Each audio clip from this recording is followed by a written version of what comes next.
اور وہ اس کاروبار کو چھوڑنے کے لیے کیسے تیار ہو سکتے ہیں؟ تو یہی مشرکین مکہ کا مسئلہ تھا کہ وہ صرف ہمارے معبود ہی نہیں ہیں بلکہ ہماری روزی اور آمدن کا ذریعہ ہے.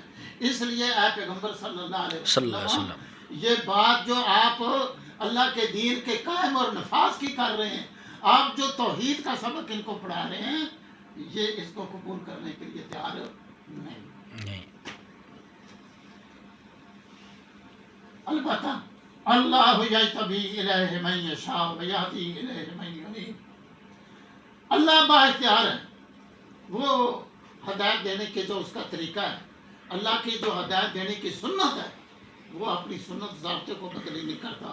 فرمایا اللہ یجتبی الیہ من یشاء، اللہ اپنی طرف کھینچ لیتا ہے جس کو چاہتا ہے.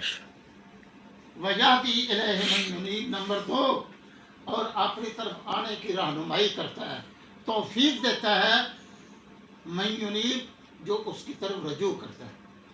جب وہ اللہ کی طرف، پہلا قدم انسان نے اٹھانا ہے، پہلا قدم اٹھائے گا اور اس پر اللہ پاک جو ہے اس کو توفیق دے گا ہدایت کی طرف آنے کی. پہلے کی مثال یوں سمجھے کہ اللہ پاک کھینچ لیتا ہے، یعنی اس نے کوئی قدم نہیں اٹھایا، نہ کوئی اس طرف آنے کا کوئی پروگرام، اس کا ارادہ کو رجوع ہے، لیکن اللہ تعالیٰ نے اس کو بلا لیتا ہے. جس طرح حضرت عمر فاروق رضی اللہ تعالیٰ عنہ کے بارے میں دیکھیں کہ گھر سے نکلے ہیں تو کسی رات انہوں نے کے پاس تلوار تھی، وہ تو پیغمبر کو قتل کرنے کے لیے منصوبے سے نکلے ہیں، لیکن ہوا کیا؟ اللہ پاک نے کھینچ لیا کہ نہیں، عمر ایسا نہیں ہے.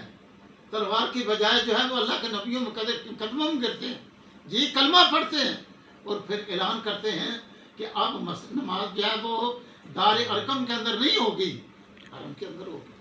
تو اللہ پاک نے حضرت عمر کو اس طرح کھینچ لیا. لیکن وہ جن کے بارے میں فرمایا کہ جو پہلا قدم اٹھائیں گے، جو اس طرف رجوع کرتے ہیں، حضرت خالد بن ولید تاریخ اسلام نہیں بلکہ تاریخ انسانی کے مایہ ناز جمنا ہے.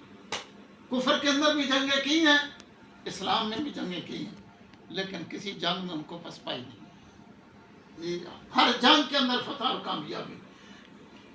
تاریخ اسلام نہیں، تاریخ انسانی کے مایہ ناز جمنا ہے، جن کا لقب اللہ پاک ہے. نبی نے آپ کو سیف اللہ دیا، اللہ کی تلوار. اسی طرح حضرت عمرو بن العاص، بہت مدبر انسان، دور اندیش انسان. ایک کتاب لکھی گئی ہے کتاب الاذکیاء، ذہین لوگوں کی کتاب. اس کے اندر عمرو بن العاص کا تعارف کرواتے ہوئے وہ لکھتے ہیں کہ ان کو عرب کا دماغ کہا جاتا تھا. یہ اتنے ذہین تھے، اتنے دور اندیش اور مدبر انسان تھے. اور ایک تیسرے آدمی، ان کا نام عثمان ہے. تینوں یہ اپنے گھروں سے اپنے اپنے پروگرام سے نکلے. رستے میں ان کا اکٹھ ہو گیا. تینوں سے پوچھا کدھر جا رہے ہو؟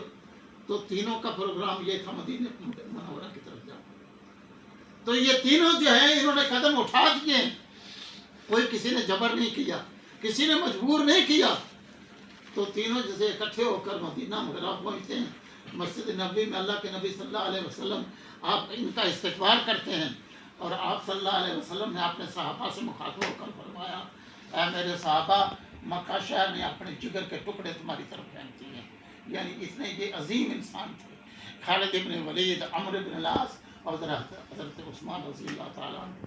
اللہ پاک کہہ رہے ہیں پیغمبر، آپ کی محنت میں کوئی شک نہیں، آپ کی دعوت خلاف فطرت اور خلاف عقل بھی نہیں ہے، لیکن مصیبت یہ ہے کہ کبر علی المشرکین، مشرکین پر یہ آپ کی دعوت توحید، اللہ کے دین کی اقامت جو ہے، دین کا نفاذ جو ہے، یہ ان کو قبول اور مجبور نہیں ہے.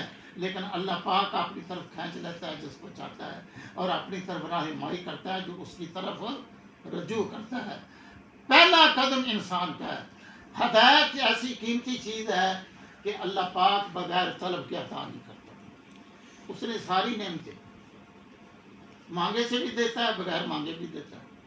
نافرمانوں کو بھی دیتا ہے، فرما برداروں کو بھی دیتا ہے، کافروں کو بھی دیتا ہے، مومنوں کو بھی دیتا ہے، مانگے سے بھی بغیر مانگے بھی. لیکن ایک چیز ہے جو بغیر طلب کے اللہ پاک عطا نہیں کرتا. وہ پہلا قدم انسان نے اٹھانا ہے، آگے اللہ توفیق دیتا ہے. اللہ پاک جو ہے وہ رہنمائی کرتا ہے اس کو. وَمَا تَفَرَّقُوا إِلَّا مِن بَعْدِ مَا جَاءَهُمُ الْعِلْمُ. یہ تو ایک فرقے کی بات تھی قریش مکہ کی. عرب کے اندر دو بڑے طاقتیں تھیں، ایک مشرکین اور دوسرے یہود اور نصارہ. مشرکین تو بت پرست تھے، ان کے ہاں تو کوئی پیغمبر آیا نہیں، کوئی کتاب نہیں آیا تھا. لیکن یہود اور نصارہ جو ہیں ان کے ہاں تو پیغمبر بھی آئے، ان پر تو کتابیں بھی نازل ہوئی. ان کا مسئلہ مختلف تھا، تو ان سے بھی آپ کو واسطہ تھا اور سب سے زیادہ دشمنی انہی کی تھی. تو مشرکین جو ہیں وہ تو بے علم تھے، جاہل تھے، ان کے ہاں کوئی نبی نہیں آیا، کوئی کتاب نہیں آیا. لیکن یہ جو ہیں یہ تو صاحب کتاب ہے، ان کے پاس تو پیغمبر آئے. ان کا کیا مسئلہ ہے؟ جبکہ قرآن پاک حضرت موسیٰ کی تعریف کرتا ہے، حضرت موسیٰ کی شان بیان کرتا ہے، تورات کی تصدیق کرتا ہے، انجیل کی تصدیق کرتا ہے، حضرت عیسیٰ علیہ السلام کا تعارف کرواتا ہے، ان کی عظمت کا ذکر کرتا ہے. ان کو کیا پرابلم ہے کہ یہ نبی آخری پر نبی ایمان نہیں لا رہے، جبکہ ان کے نبیوں کی، ان کی کتابوں کی قرآن تصدیق کر رہا ہے، اس کا ذکر ہو رہا ہے.